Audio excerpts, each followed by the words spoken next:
subscribe now and press the bell icon. Never miss an update.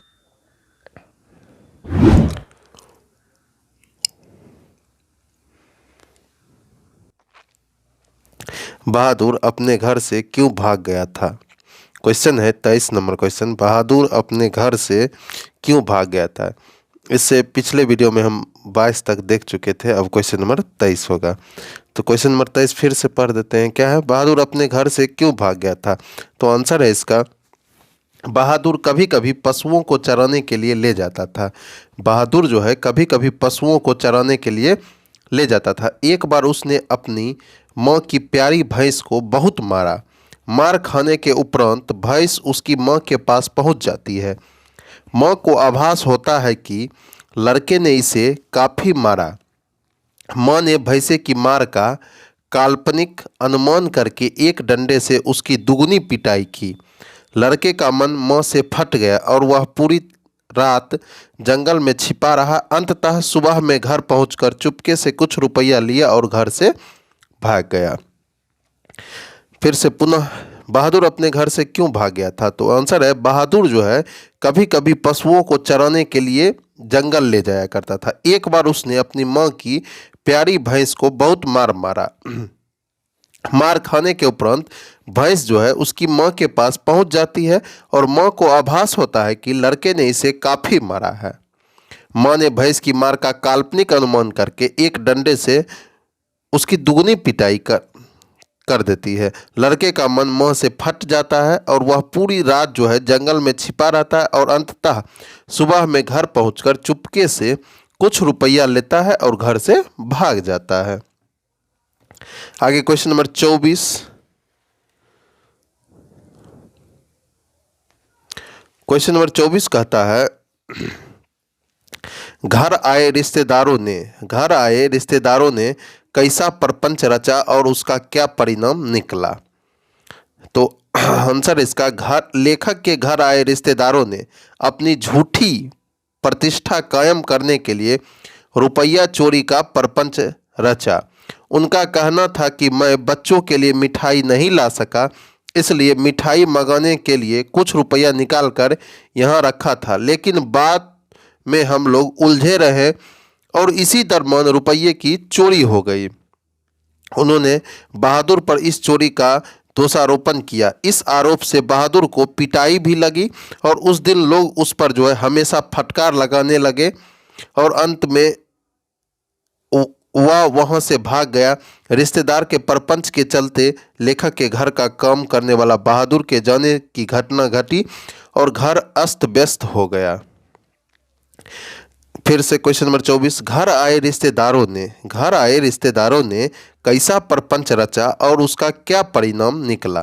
तो answer है इसका, कहते हैं, लेखक के घर आए रिश्तेदारों ने अपनी झूठी प्रतिष्ठा कायम करने के लिए रुपया चोरी का प्रपंच रचा। उनका कहना था कि मैं बच्चों के लिए मिठाई नहीं ला सका, इसलिए मिठाई मंगाने के लिए कुछ रुपया निकाल कर यहाँ रखा था।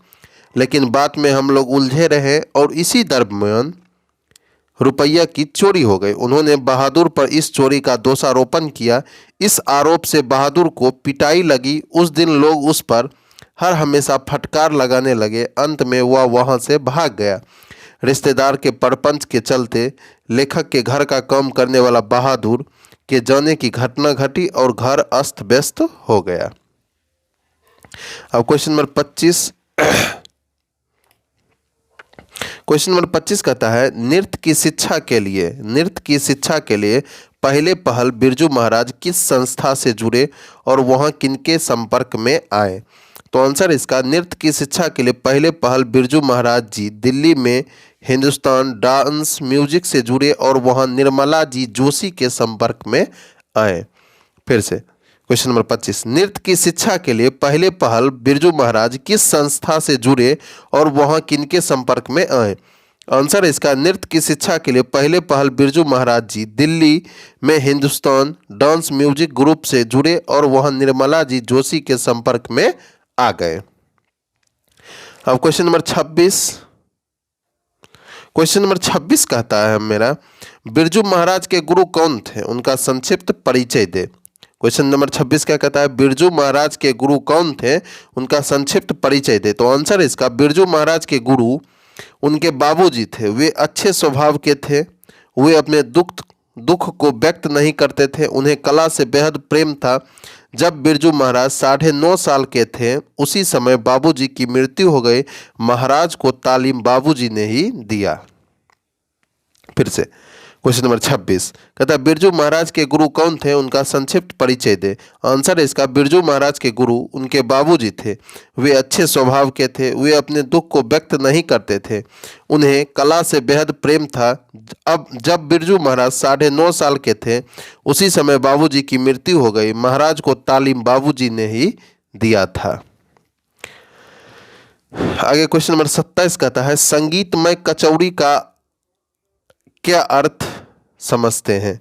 संगीतमय कचौड़ी का आप क्या अर्थ समझते हैं। तो आंसर है इसका, कुलसुम हलवाइन की कचौड़ी को संगीतमय कचौड़ी कहा गया है। वह जब बहुत गर्म घी में कचौड़ी डालती थी उस समय छन सी आवाज आती थी, जिससे में अमरुद्दीन को संगीत के आरोह अवरोह की आवाज़ सुनाई देती थी। इसलिए कचौड़ी को संगीतमय कचौड़ी कहा गया है। फिर से, संगीतमय कचौड़ी का आप क्या अर्थ समझते हैं। तो आंसर है, कुलसुम हलवाइन की कचौड़ी को संगीतमय कचौड़ी कहा गया है। वह जब बहुत गर्म घी में कचौड़ी डालती थी तो उस समय छन सी आवाज आती थी, जिसमें अमरुद्दीन को संगीत के आरोह अवरोह की आवाज सुनाई देती थी। इसलिए कचौड़ी को संगीतमय कचौड़ी कहा गया है। क्वेश्चन नंबर 28 कहता है, मस्तिष्क और आत्मा का उच्चतम विकास कैसे संभव है। मस्तिष्क और आत्मा का उच्चतम विकास कैसे संभव है। आंसर इसका, शिक्षा का प्रारंभ इस तरह किया जाए कि बच्चे उपयोगी दस्तकारी सीखे और जिस क्षण से वह अपनी तालीम शुरू करे उसी क्षण उन्हें उत्पादन का काम करने योग्य बना दिया जाए। इस प्रकार की शिक्षा पद्धति में मस्तिष्क और आत्मा का उच्चतम विकास संभव है। फिर से, मस्तिष्क और आत्मा का उच्चतम विकास कैसे संभव है। तो आंसर इसका, शिक्षा का प्रारंभ इस तरह किया जाए कि बच्चे उपयोगी दस्तकारी सीखे और जिस क्षण से वह अपनी तालीम शुरू करे उसी क्षण उन्हें उत्पादन का काम करने योग्य बना दिया जाए। इस प्रकार की शिक्षा पद्धति में मस्तिष्क और आत्मा का उच्चतम विकास संभव है। आगे क्वेश्चन नंबर 29 कहता है, शानदार लबादा किसका गिर जाएगा और क्यों। तो आंसर इसका, ईश्वर का शानदार लबादा गिर जाएगा जब ईश्वर अपने भक्तों को सुख नहीं देंगे और उस पर कृपा दृष्टि नहीं रखेंगे। तो क्योंकि भक्त के अस्तित्व पर ही ईश्वर का साम्राज्य है। शानदार लबादा किसका गिर जाएगा और क्यों। तो आंसर इसका, ईश्वर का शानदार लबादा गिर जाएगा जब ईश्वर अपने भक्तों को सुख नहीं देंगे और उस पर कृपा दृष्टि नहीं रखेंगे, क्योंकि भक्त के अस्तित्व पर ही ईश्वर का साम्राज्य है। आगे क्वेश्चन नंबर 30, जाति प्रथा भारत में बेरोजगारी का एक प्रमुख व प्रत्यक्ष कारण कैसे बनी हुई है। जाति प्रथा भारत में बेरोजगारी का एक प्रमुख और प्रत्यक्ष कारण कैसे बनी हुई है। आंसर इसका, भारत में बेरोजगारी के कारणों में एक कारण जाति प्रथा भी है। इसमें पीढ़ी दर पीढ़ी लोग पैतृक पेशा अपनाने को बाध्य रहते हैं, भले ही उसमें पारंगत हो अथवा नहीं। इससे उन्हें आशानुरूप आय की भी प्राप्ति नहीं हो पाती है। यह स्थिति प्रत्यक्ष बेरोजगारी को दर्शाता है।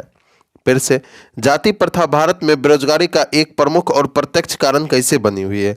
आंसर है इसका, भारत में बेरोजगारी के कारणों में एक कारण जाति प्रथा भी है। इसमें पीढ़ी दर पीढ़ी लोग पैतृक पेशा अपनाने को बाध्य रहते हैं, भले ही वे उसमें पारंगत हो अथवा नहीं। इससे उन्हें आशानुरूप आय की प्राप्ति भी नहीं हो पाती है। यह स्थिति प्रत्यक्ष बेरोजगारी को दर्शाता है। आगे क्वेश्चन नंबर 31 है, सच्चे लोकतंत्र की स्थापना के लिए लेखक ने किन किन विशेषताओं को आवश्यक माना है। सच्चे लोकतंत्र की स्थापना के लिए लेखक ने किन किन विशेषताओं को आवश्यक माना है। तो आंसर है इसका, लोकतंत्र मूलतः सामूहिक जीवनचर्या की एक रीति तथा समाज के सम्मिलित अनुभवों के आदान प्रदान का नाम है। सच्चे लोकतंत्र की स्थापना के लिए समरसता, भ्रातृत्व एवं स्वतंत्रता आवश्यक है। सामाजिक जीवन ऐसा होना चाहिए कि जाति प्रथा के अनेक साधन व अवसर उपलब्ध हैं। अपने साथियों के प्रति श्रद्धा एवं सम्मान का भाव ही लोकतंत्र के लिए आवश्यक तत्व है तथा सामाजिक भाईचारा जो है दूध पानी की मिश्रण की तरह होना चाहिए या हो। फिर से, सच्चे लोकतंत्र की स्थापना के लिए लेखक ने किन किन विशेषताओं को आवश्यक माना है? तो आंसर है इसका, लोकतंत्र मूलतः सामूहिक जीवनचर्या की एक रीति तथा समाज के सम्मिलित अनुभवों के आदान प्रदान का नाम है। सच्चे लोकतंत्र की स्थापना के लिए समरसता, भ्रातृत्व एवं स्वतंत्रता आवश्यक है। सामाजिक जीवन ऐसा होना चाहिए, जाति प्रथा के अनेक साधन व अवसर उपलब्ध हैं। अपने साथियों के प्रति श्रद्धा एवं सम्मान का भाव ही लोकतंत्र के लिए आवश्यक तत्व है तथा सामाजिक भाईचारा दूध पानी की मिश्रण की तरह होना चाहिए।